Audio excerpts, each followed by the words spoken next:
బతుకంటే బొమ్మల ఆట అని తెలుసు, కథ అని తెలుసు, కథ అని తెలుసు, కథలన్నీ కంచికే చేరునని తెలుసు.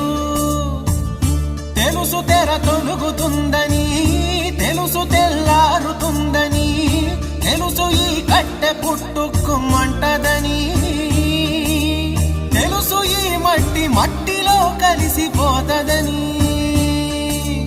ఇన్ని తెలిసి ఇరకాటంలో పడిపోతావు ఎందుకని? మాయ